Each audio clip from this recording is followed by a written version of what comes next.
আপনার কি মনে হয় আপনার হাতে অনেক সময় আছে? আজ না হয় কাল করব, এই ভেবে কি আপনি আপনার স্বপ্নগুলোকে প্রতিদিন পিছিয়ে দিচ্ছেন? মনে রাখবেন, অলসতা কোনো রোগ নয়, এটি একটি অভ্যাস।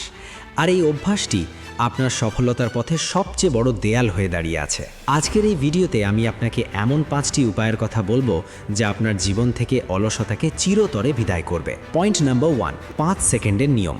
যখনই আপনার মনে হবে কোনো কাজ করা উচিত কিন্তু অলসতা লাগছে, তখন উল্টো গণনা শুরু করুন। 5, 4, 3, 2, 1 এবং সাথে সাথে কাজটিতে ঝাঁপিয়ে পড়ুন। আমাদের মস্তিষ্ক 5 সেকেন্ডের বেশি সময় পেলে আমাদের অজুহাত দিতে শুরু করে, তাই মস্তিষ্ককে ভাবার সুযোগ দেবেন না। পয়েন্ট নাম্বার 2, মাত্র 5 মিনিটের প্রতিশ্রুতি। অনেক সময় বড় কাজ দেখে আমরা ভয় পাই। নিজেকে বলুন, আমি মাত্র 5 মিনিটের জন্য কাজটা করব, তারপর ছেড়ে দেব।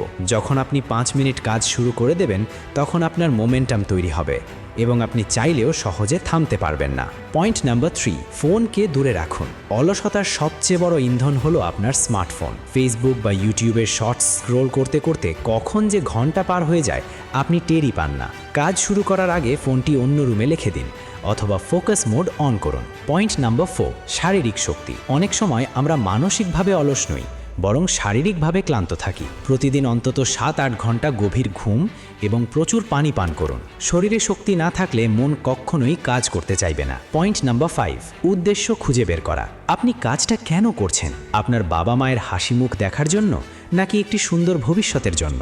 যখন আপনার কাছে কেন পরিষ্কার থাকবে, তখন অলসতা আপনাকে আটকে রাখতে পারবে না। সময় কারো জন্য অপেক্ষা করে না। আজ আপনি যে সময়টা নষ্ট করছেন, কাল সেই সময়টার জন্যই আপনাকে আফসোস করতে হতে পারে। তাই অজুহাত দেওয়া বন্ধ করুন এবং এখনই কাজে লেগে পড়ুন। ভিডিওটি ভালো লাগলে বন্ধুদের সাথে শেয়ার করুন এবং পরবর্তী ভিডিওর জন্য সাবস্ক্রাইব করে পাশেই থাকুন। ধন্যবাদ।